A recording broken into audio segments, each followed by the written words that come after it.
Hey everybody, and welcome back to Patreon Radio here. And I want to talk about a word that I can't pronounce very well, uh, sovereignty or sovereignty. I will do my best to give 10 different variations of that word in the next 15 minutes, but I want to talk about it. This idea of being a power unto yourself, being autonomous. And a lot of the time, I think we just assume that we are autonomous.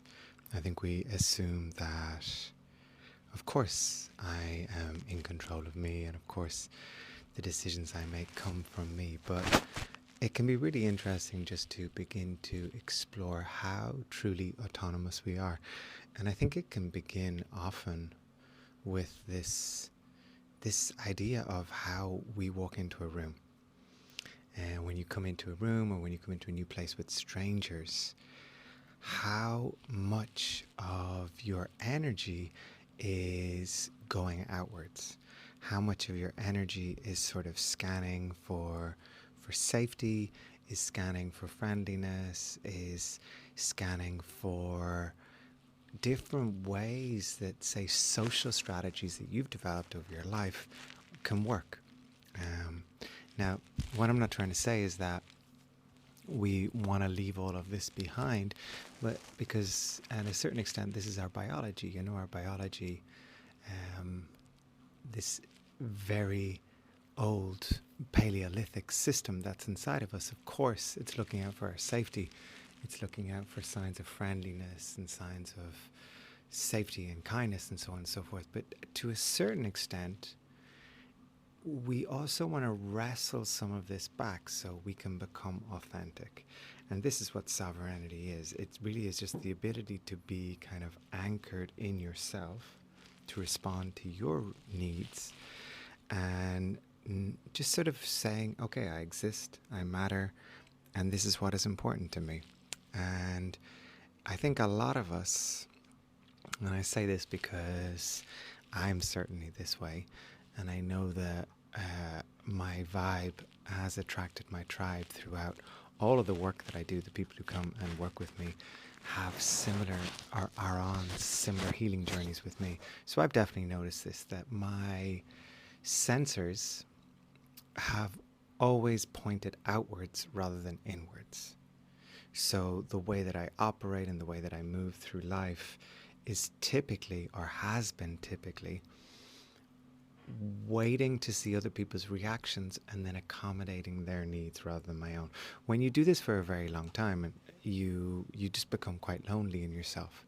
You don't know who you are. If you right now are listening to this and you go, I don't really know who I am, there is a strong chance that you have been directing your attention outwards.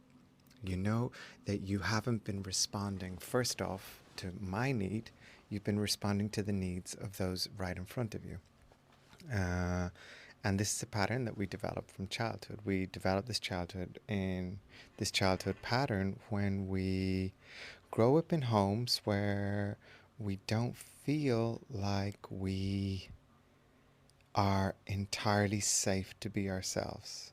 Now, the reason you might not feel entirely safe to be yourself is simply because your parents were too busy, or your parents were stressed, or you could sense that a parent was depressed, or something like that, right? So you grow up with this idea that, oh, maybe I'm not that important. And maybe the only way that I will feel safe is to adapt to others around me. So, and when this continues into adult life, what happens is you become a chronic people pleaser, you avoid conflict, you end up being in a lot of friendships and relationships that drain you, because there is an equivalent kind of energetic exchange that goes on. People who are needy and can't quite survive from their own attention seek out those who are only too willing to abandon themselves and give their attention away. So what we're trying to do here with the sovereignty is begin to just develop a kind of a pause I think one of the best things that I always try and instruct on this is to just get in the habit of saying maybe to everything. To just give you enough time to check in and go, well, what do I actually need here? What do I want to do? You drop into your body, you feel your body. You become used to just recognizing what the body wants, and then you honor that. And this is going to be difficult because, of course, in order to fully own your maybe or maybe your no, you're going to have to pass through the challenge of people being upset with you. So when you start to, this is ultimately like the price of sovereignty is that people get upset, especially if you have been surrounded by incoherent and parasitic energies most of your life, which you probably have. Then as you begin to sort of start to say, no, I don't want to do that, or no, that's not my idea, or no, I don't like that, as soon as you begin to have autonomy and preferences and become a sort of a person who can say no, you're going to have to deal with varying degrees of upset. And the initial upset might just be an unhappy face, but then there'll also be people who will respond with manipulation and guilt and will try and engineer it so that you turn on yourself. When we have that feeling of deep loneliness, that feeling of deep isolation, it's typically because we've turned on ourselves. We've abandoned ourselves. This sometimes happens, and I used to notice this all the time when I would go home for Christmas and then in the airport afterwards, flying back to Berlin where I was living, or other parts of the world. You just meet people in the airport who looked a little shell-shocked, coming home. They'd spent some days with their family and they were coming home again. And I think the reason a lot of them kind of looked shell-shocked is because they had reverted back to a different type of person. They had perhaps abandoned themselves. They adapted back to the culture of their family, maybe the culture of their village, wherever it is they're from, and it hurt. They did themselves an injustice. So this is the difficult part, the difficult lesson of kind of becoming sovereign, becoming autonomous, is that you have to pass through loneliness. It's a little bit like we've become used to these relationships which are dependent upon us abandoning ourselves, but that's all we've known, especially when you've grown up. And as I say that now, I can already feel a strong emotion in me, going, God, it's so hard, I definitely know, growing up, the strong sense that I had in my family was that I wasn't really wanted. And, I was always the funny one because I didn't feel that my needs could be met, that my real heavy, sad needs could be met. So I just joked all the time. I became hyper independent because I just didn't feel that I could ask for things, right? So this is kind of the situation that many of us find ourselves in. And of course we don't have, when you grow up in circumstances like that, you don't have a lot of options for love, You don't have a lot of options for... Sorry, I got cut off there for a second. Yeah, we don't have a huge amount of options. What's available to us isn't exactly great. So we get used to it. In the same way, perhaps, if you were raised on a diet of just rice, you would learn to kind of just accept rice. And might even grow kind of attached to rice. I've nothing against rice. I'm just trying to think of something simple and plain when you could have all these other exciting variants of food. So what happens here in this, when we grow up without sovereignty, when we grow up without a sense of autonomy, is we become kind of familiar. We even we develop a kind of Hey, we just get used to not fully having our needs met. We get used to just not feeling fully alive. And we kind of learn how to just tolerate discomfort and carry other people.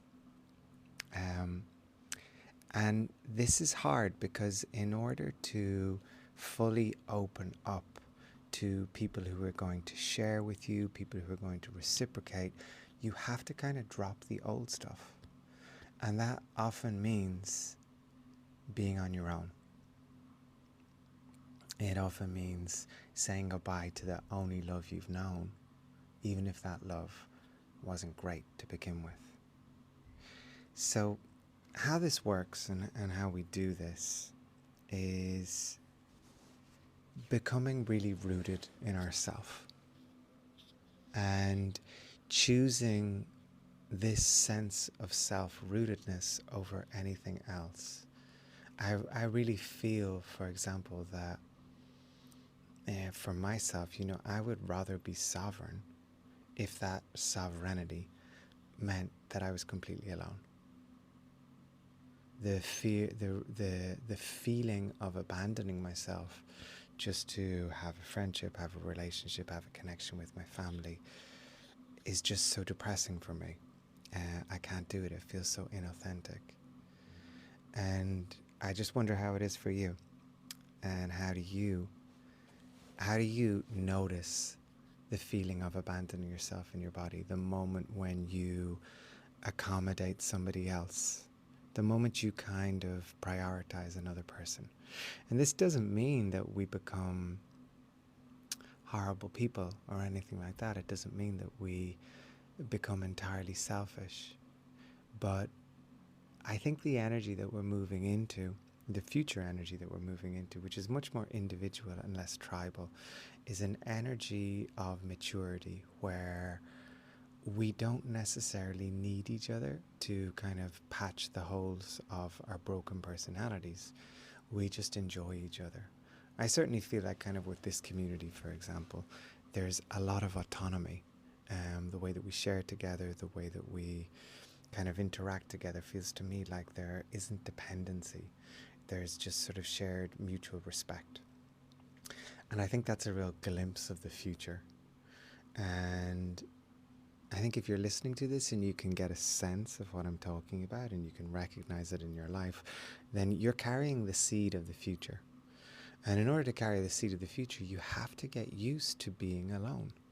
That doesn't mean that you're going to be on your own all the time, but it does mean that you will get to a point where you can say, hey, I'd rather choose being alone than being in a place where I have to surrender my autonomy.